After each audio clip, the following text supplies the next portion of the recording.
here with an edition of the Rogue Market.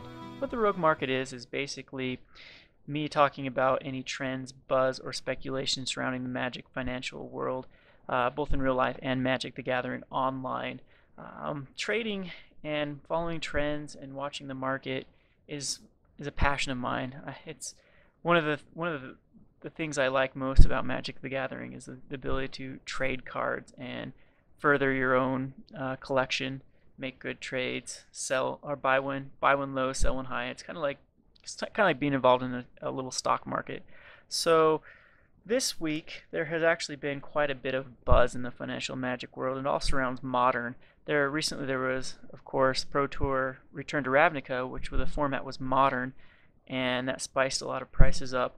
And also recently Wizards announced that they are going to be printing a new set called Modern Masters. And what Modern Masters is a lot of the reprints from 8th edition to Shards of Alara. A lot of the cards that are actually seeing heavy play in Modern, they want Modern to become more accessible, so they're reprinting a lot of the staple cards. And they've already spoiled one of those cards, being Tarmogoyf, which is one of the hardest cards to come by and one of the most popular cards in Modern. So we know that spoiling Tarmogoyf was a signal that they are going to be, holding nothing back and reprinting all of the very popular cards. So I expect to see Dark Confidants. I expect to see other staples up to the Shards of Alara block. Nothing after. Zendikar and Scars of Mirrodin so far are safe. They're not going to be reprinted. So this week, that is what I'll actually want to be focusing on, is what cards to pick up from Zendikar and Scars of Mirrodin. Also, recently, another thing that's generating a lot of buzz is Star City jacked up their prices of Scalding Tarn and Misty Rainforest up to $35. Beforehand, they were around $20, and after the announcement, they jacked up to about $35 each. And that's created a lot of buzz on the internet, people speculating why this is. A lot of people think that this was Star City's subtle way of announcing that they're going to be running Modern opens instead of Legacy opens, but Star City themselves have already debunked this and said no, we are sticking to Legacy at least throughout 2013.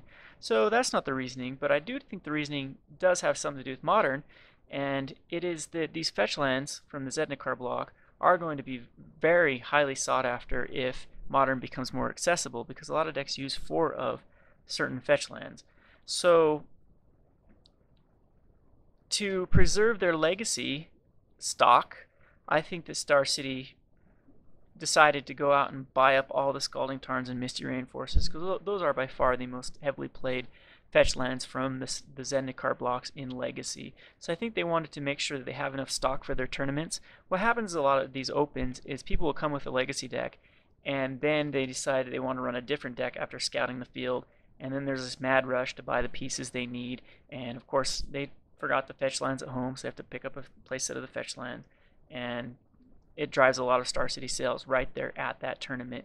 So I think that Star City is just to be safe, they're stockpiling up on these Legacy cards. So that is why you don't see Verdant Catacombs or Arid Mesa or Marsh Flats spiking yet, but you do see just those 2 Legacy fetch lands spiking. So I don't think that there will be a Modern open for Star City. I mean, they themselves have confirmed it. So anyway, that's my speculation. So in part 1 of this, I'm going to have 2 parts of the Rogue Market this week.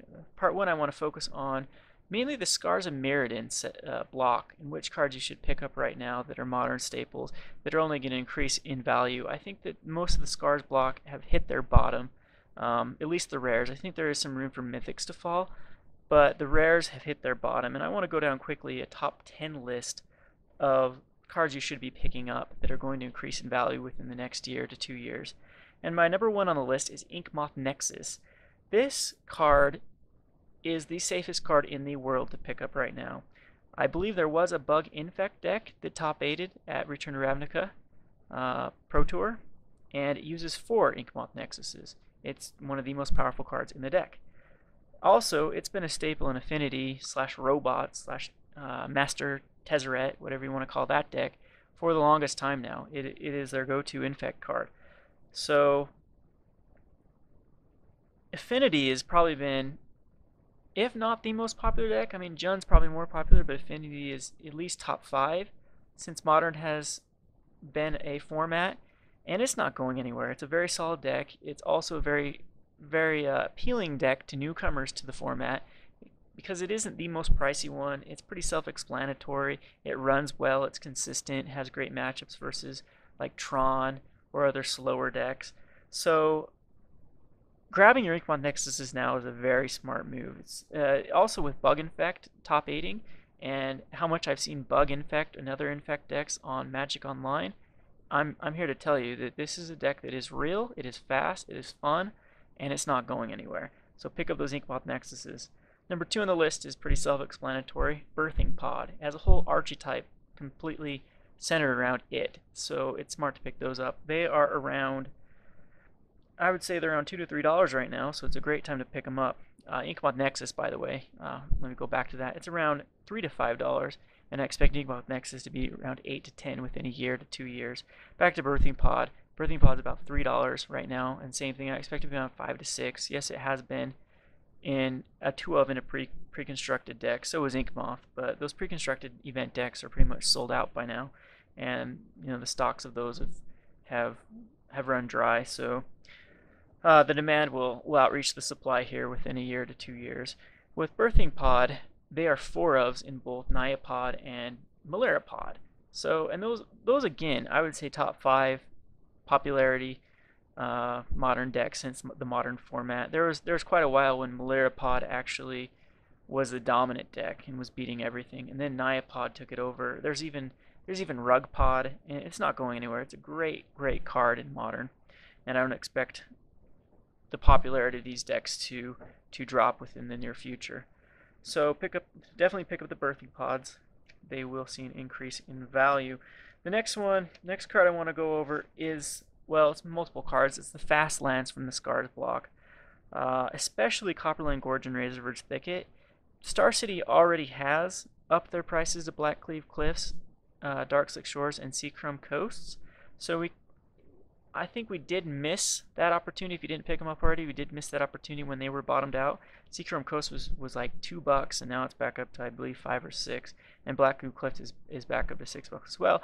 But Copperline, Gorge, and Razorverge Thickets are still very cheap. I think they're cheap because there wasn't many copies of them, if any, in the top 8. Because Jund doesn't like them. Jund likes Blackcleave Cliffs. So Blackcleave Cliffs does have some room to grow too, but not as much as Copperline, Gorge, and Razorverge Thicket, which are around $2 to $3 each. Razorverge Thicket is a 4-of in the Melira Pod, in some Melira Pod builds, in some green-white aggro builds. Copperline Gorge is in the zoo builds. They love it. It's a great card.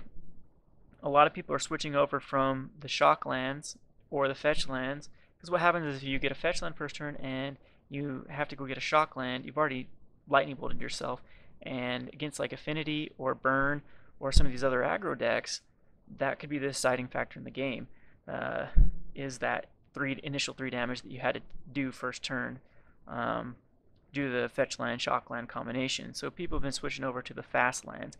Modern's an incredibly fast format, so a lot of times having a land come into play untapped turn 1 through 3 and not having to take damage is a lot more appealing than the other alternatives. So like I said, Razorverge and Copperline Gorge are the 2 that I'm targeting and I think are the safest bets to target. Number 4, I'm going to go back to the Zendikar block. This is the only Zendikar card that I have on this list.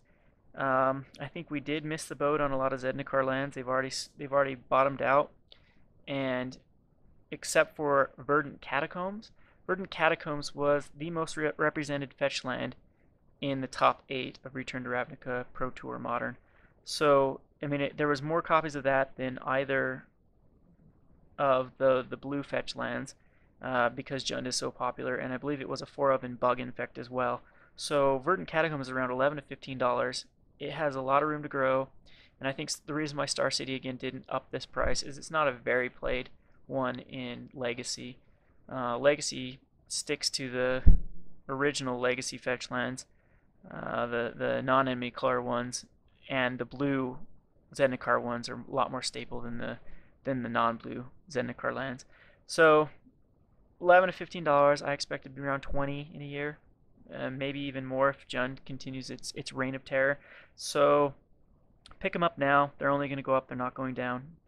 Number 5, we're going to return back to Affinity/Robots, and that's Etched Champion. Etched Champion in the one Master Robots deck that did top 8 was a 4 of. There's actually more copies of this than Arcbound Ravager, and Arcbound Ravager is a $22 rare, but it was a rare in a set that had no mythics, and of course Etched Champion is from a set that did have mythics. But at $3, I think Etched Champion is a bargain. Once again, Affinity is one of those decks that's very appealing to newcomers. It's a very straightforward deck, easy to pick up the cards because most of them came from Scars of Mirrodin block. But that's for now. When the supply runs dry and the demand increases, Etched Champion's price will go up. It is one of these center cards of that deck. It's a nightmare for burn. It's a nightmare for it can't be Abrupt Decayed. A lot of times you can have the indestructible lands out or an indestructible artifact out, and you get Metalcraft for your Etched Champion. It basically is indestructible as well. There's no real way to get rid of it, and it can just swing away for a lot of damage, especially if it's equipped with a cranial plating, and take over the game by itself. Very resilient, and that's why they like it. It's not as fast as maybe other alternatives, but it is resilient. So at $3, I expect it to be at least $5 to $6 in a year. It is definitely a card to be picking up. Number 6 is Honor the Pure. Honor the Pure goes in basically any white weenie or black-white tokens deck. Craig Wesco ran black-white tokens at Modern, and he always runs a white weenie deck at every tournament he goes to. And he's a very, very popular Magic celebrity, and a lot of people follow him. A lot of people take his advice and run decks that he runs. So Honor the Pure is usually always a 4 of or 3 of in his deck lists, and unless they reprint it, I don't see the card going down in value, and if they do reprint it, I expect it to see standard play. So you might as well pick them up either way. It's going to be either remain steady or go up in value. At $2 to $3, it's quite the bargain right now. Moving on to a sideboard card, Spellskite. Spellskite comes in Modern favorability when decks like Splinter Twin or some other combination decks that needs to keep a certain creature alive become popular. Also, Spellskite's popular in Melira Pod. It's popular in, like I said, other creature-based decks as a way to absorb lightning bolts. It survives a lightning bolt. You can redirect any anti-creature spell to it, and it's it gets a lot of value out of it because it's 2 casting costs. It's also a nice chump blocker, a 0/4 body for 2, great card. It's in a lot of Tezzeret builds, I know that. But like I said, it is mainly a sideboard card, and we have seen other sideboard cards get pretty pricey. I'm thinking Kataki here or Ethersworn Canonist. Those are 2 cards that only see sideboard play, and they're Ethersworn Canonist is incredibly expensive now. For when it started out in Modern, it was like $1 or $2, just like Spellskite, and within a year or 2, 3 years being out of rotation, it's now becoming hard to find, and the demand is higher than the supply, and therefore the pricing is increasing incredibly every day. And I expect Spellskite to follow the same pattern that both Kataki and Ethersworn Canonist have. So we'll move on to another format staple, which is Melira. Melira Pod, of course, runs Melira, and Melira right now is about $1 to $2, and she only has room to grow. I think she'll be around 3 to 4, maybe even 5. Especially if Infect becomes a big deck, you could see this as a sideboard card. If they unban Green Sun Zenith, especially because it gives another target, a very pertinent target for Green Sun Zenith to go grab as a way to kind of negate the Infect. Infect doesn't run a lot of removal. They run just a lot of pump spells and try to kill you within turn 2 or 3 with their various pump spells on their Infect dudes. So Melira, you could see Melira spike in value big time, just depending on how popular that Infect is.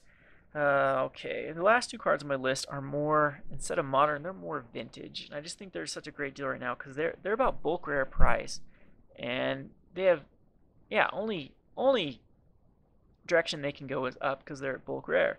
And that number 9, I have Ratchet Bomb. It's about $1 to $2, and it's a staple in Vintage. It goes in a lot of decks as a sweeper, takes out all of the Moxes and Black Lotuses and everything else that they cheat into play, and by itself can win games.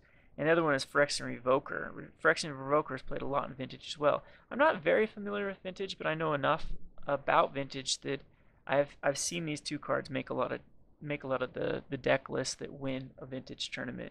So they're safe bets. Yeah, Vintage isn't the most popular format, but it is a format that's not going anywhere. The decks change very little as new sets are printed.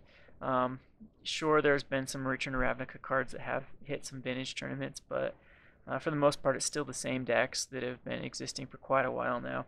So Ratchet Bomb and Phyrexian Revoker and even Phyrexian Metamorph to a point, which is used actually in Vintage, Legacy, and Modern, but it is still kind of pricey at $5, so that's why I didn't include Phyrexian Metamorph on this list.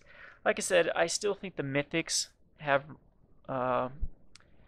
quite bottomed out yet. I expect Wormcoil Engine maybe to go down a little more. I know it does see some Commander play, and of course it is a 4-of in Tron, and same thing with Karn. I mean, Karn Liberated is a very, very popular card in Commander and in Modern as well, but at $14, $14.50, I think it can still go down. Depends on how popular Tron is, but that's something you should watch, and if Tron goes out of style for a while, pick up your Wormcoil Engines and Karns, and it will come back into style eventually. Modern is just like Standard, where certain decks exist when other decks don't exist, and when those decks get popular, anti-decks come to beat them, and it's a cycle. So watch Wormcoil Engine, watch Karn Liberated, watch Batterskull, but I think the Mythics do have more room to fall, as they are still quite expensive. Add Mox Opal to that list as well. Anyway, this is the end of segment 1. In segment 2, I'm going to go over the standard cards right now that you should buy, and some Magic the Gathering Online trends, and why Magic the Gathering Online is a good indicator of real-life prices and increases. I like to think that Magic the Gathering Online is about a week or two ahead of real life because of the ability to trade so easily. The cards are accessible right there. You trade for them, you get them immediately. You don't have to wait for them to come in the mail. You don't have to search out people to trade for. You've got unlimited amount of cards from an unlimited amount of bots that you can get now. And so it makes deck creation very fast. Like, say a person breaks a new deck and they start playing it, and the person he beats gets obliterated by this new deck. So, I'm going to try this deck. So he goes and builds that deck, and it just has this domino effect of people building this deck. That's how UWR mid-range took off. I mean, it just took off online, and pretty soon some of those cards, which I'll be talking about in segment number 2, just became, they skyrocketed overnight. Anyway, this has been segment number 1 of the Rogue Market. This is Kevin from RogueDeckBuilder.com. Thanks for watching.